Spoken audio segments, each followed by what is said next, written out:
और दूसरी तरफ गाजियाबाद की स्थिति, यहाँ के अंदर 10 वर्ष पहले गंदगी का अंबार होता था, अराजकता थी, गुंडा टैक्स वसूली जाता था और माफियाओं की समानांतर सरकारें यहाँ पे चलती थी।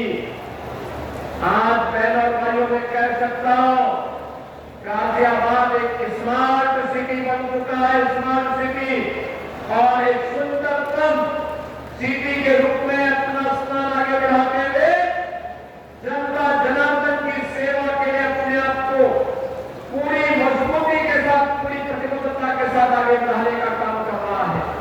सुरक्षा का भी बेहतरीन माहौल, पूरी विकास की प्रक्रिया के साथ आगे बढ़ते हुए जनता जनार्दन को बुनियादी सुविधाएं देने के लिए आज तत्पर दिखाई देता है। 10 वर्ष पहले, 7 वर्ष पहले जो लोग गाजियाबाद आए होंगे, आज के गाजियाबाद को देखेंगे तो पहचान भी नहीं पाएंगे। आज गाजियाबाद के अंदर 12 लेन का दिल्ली गाजियाबाद मेरठ 12 लेन का हाईवे भी आपके पास है।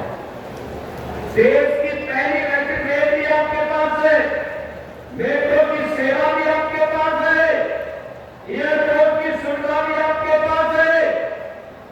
और अभी तो हम लोग गाजियाबाद में एम्स दिल्ली के एक सैटेलाइट सेंटर की भी तैयारी करने जा रहे हैं। यहाँ पर गाजियाबाद में एम्स की स्वास्थ्य सुविधाएं इसी गाजियाबाद में प्राप्त होंगी। इसके लिए हम लोग अपने प्रस्ताव को आगे बढ़ा चुके हैं। बहनों भाइयों, आज गाजियाबाद उत्तर प्रदेश का पोटेंशियल बनता जा रहा है। यहाँ निवेश भी है, यहाँ रोजगार भी है, यहाँ आधुनिक इंफ्रास्ट्रक्चर भी है। तो पूर्वांचल और उत्तराखंड के भवन भी आज यहाँ बन करके कन्वेंशन सेंटर के मॉडल जनता की आवश्यक कार्यक्रमों के प्रस्तुत कर रहे हैं। ये रोजगार का माध्यम भी बन रहा है और साथ साथ आस्था को भी एक नई ऊंचाई प्रदान करने का कार्य कर रहा है। आज गुप्तेश्वरनाथ मंदिर और उसके आसपास के क्षेत्र की सुंदरीकरण की योजना आप सब देखते होंगे। पहले 2017 के पहले की स्थिति क्या थी?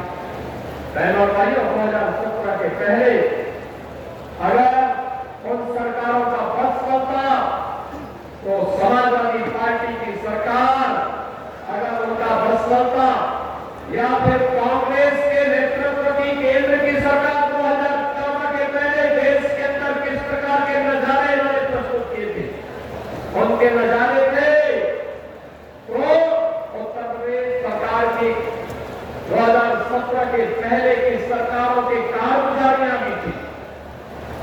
वे लोग आज दावे को बड़े बड़े करते हैं, लेकिन इनके काले कारनामों को अगर आप एक एक करके देखना प्रारंभ करेंगे तो आपको एहसास होगा कि वास्तव में ये लोग केवल, इनके बारे में मुझे एक शायर के बात याद आती है कि नजर नहीं है लेकिन नजारों की बात करते हैं, जमीन के चांद सितारों की बात करते हैं।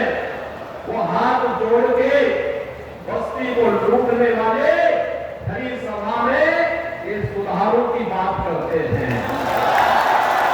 इन्होंने लूटा है। आप यूपी के अंदर ये तो 2 लड़कों की जोड़ी गुमराह करने के लिए आई है। इन्होंने लूटने के सिवाय, अपने परिवार के सिवाय किसी का कोई हित नहीं किया है, कभी नहीं किया है, कभी नहीं किया है। बहनों भाइयों, इन लोगों को जब भी जनता जनार्दन ने शक्ति दी है तो इन्होंने शक्ति का दुरुपयोग किया है, वैसे ही जैसे किसी कालखंड में भस्मासुर ने किया था।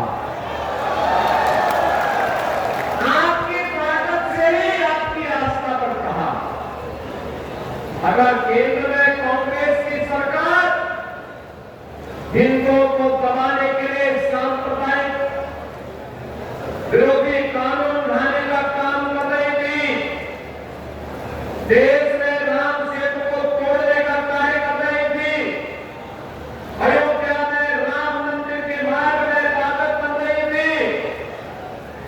देश के अंदर कश्मीर में उग्रवाद को पनपा रही थी, देश की सुरक्षा में सेल लगाने का काम कर रही थी, वो समाजवादी पार्टी भी तो उसी के नक्शे कदम पर चल रही थी, उसी नक्शे कदम पर चल रही थी।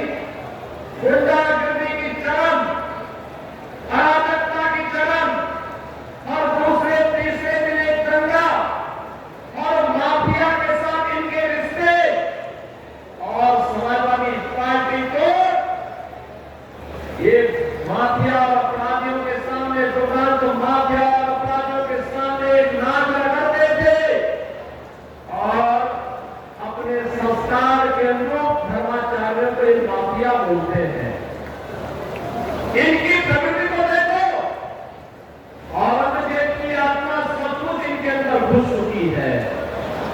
औरंगजेब की आत्मा किस कदर घुस चुकी है कि भारत की धर्म और संस्कृति के प्रति धर्माचार्य के माफिया कहते हैं, और जो संगठित अपराध में लिप्त थे, भूमाफिया, कल माफिया, पशु माफिया या संगठित अपराध में संलिप्त माफिया को के सामने लोग धरना टेक करके ना